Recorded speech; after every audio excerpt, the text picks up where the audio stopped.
First story. It was a winter evening, the kind where the world outside feels like it's suffocating in silence under a blanket of snow.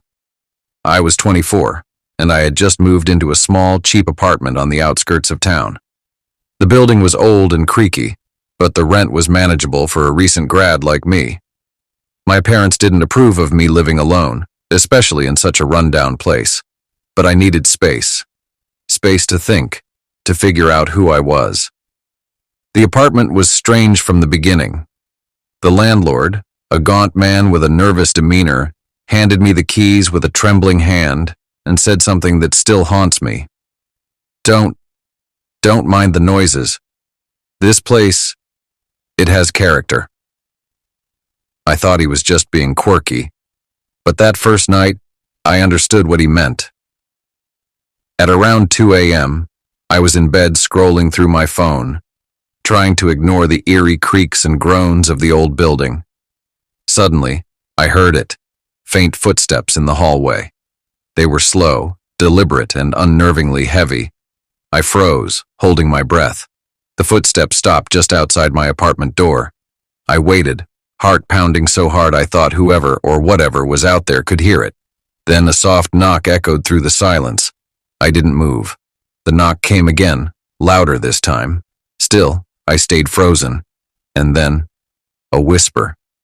It wasn't words, at least not in any language I'd ever heard. It sounded guttural, like someone trying to speak through a throat full of gravel. I mustered every ounce of courage I had and crept to the peephole, my fingers trembling as I turned off the light. I pressed my eye against the tiny glass lens, expecting to see some drunk neighbor or a prankster. But the hallway was empty. I backed away from the door, my pulse racing. I didn't sleep that night. The next morning, I told myself it was just my imagination, maybe the wind or the pipes. But over the next few nights, the knocks continued, always at the same time, always followed by that strange, inhuman whisper. One night, I decided to set up my phone to record while I slept.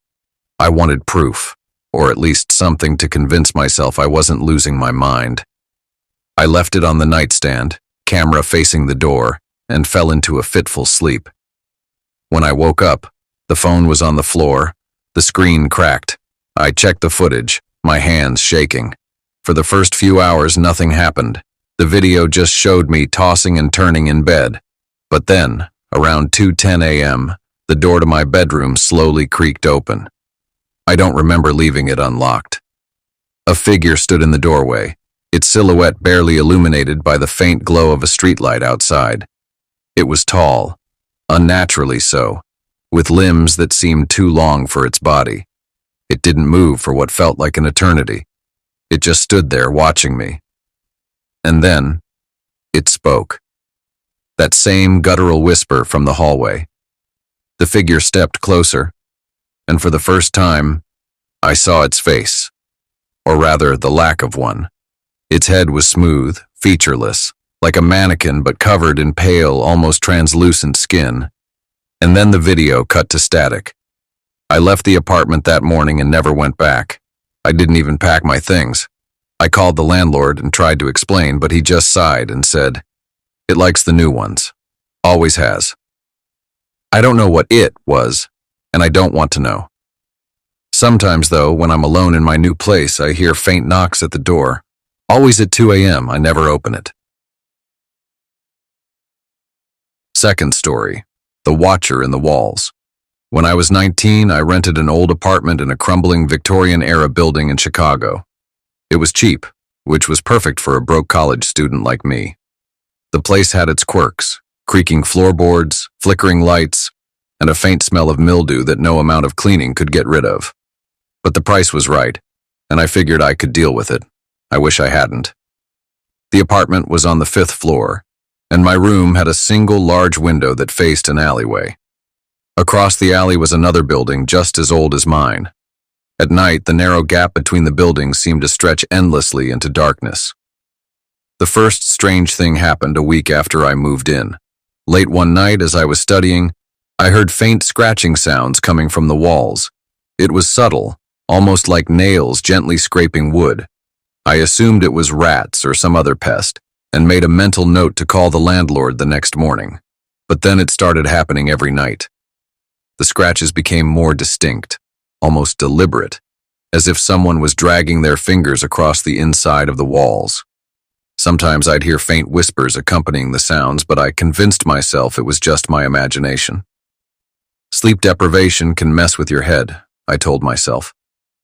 One night, while lying in bed, I heard the scratching again, but this time it was coming from inside the closet.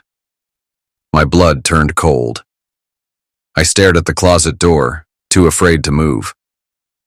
Slowly, the door creaked open on its own. I froze. My breath caught in my throat. For a moment, I saw nothing but darkness inside. Then, something shifted. A faint shadow moved at the back of the closet, and two pale, glowing eyes stared out at me. They were wide, unblinking, and impossibly human. Before I could scream, the door slammed shut on its own. I didn't sleep that night. The next morning, I called the landlord and demanded someone inspect the walls and closet. He seemed annoyed but promised to send someone. 2 days later, a maintenance guy showed up. I told him about the noises and what I saw. He chuckled nervously and said the building had quirks, but assured me there was nothing to worry about. He checked the walls and the closet, finding nothing but old wood and insulation. That evening, I tried to convince myself it was all in my head. Maybe I was just stressed from school, I thought, but deep down, I knew something was wrong with that apartment. A week later, I decided to stay up all night with my camera, determined to catch whatever was haunting me. Around 2 a.m., the scratching started again.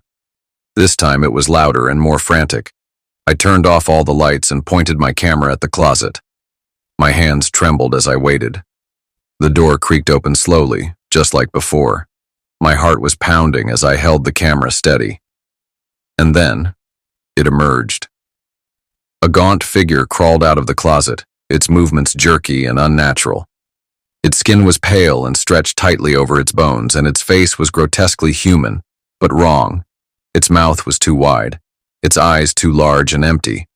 It dragged its thin limbs across the floor toward me, emitting a low, guttural moan. I snapped a photo before dropping the camera and running out of the apartment. I didn't stop running until I was several blocks away. The next day, I went back with 2 friends to retrieve my things. I refused to enter the apartment alone. When we got there, my belongings were scattered across the floor, as if someone, or something, had ransacked the place. My camera was smashed, but the memory card was intact. I moved out that same day, and never looked back. A few weeks later, curiosity got the better of me, and I finally checked the photo I had taken that night. What I saw still haunts me. The figure was there, hunched over and staring directly into the camera with its hollow eyes. But behind it, barely visible in the shadows, were more eyes. Dozens of them. Watching. Waiting. To this day, I don't know what I saw or what it wanted. I only know that I wasn't alone in that apartment, and every time I close my eyes I see them, watching me.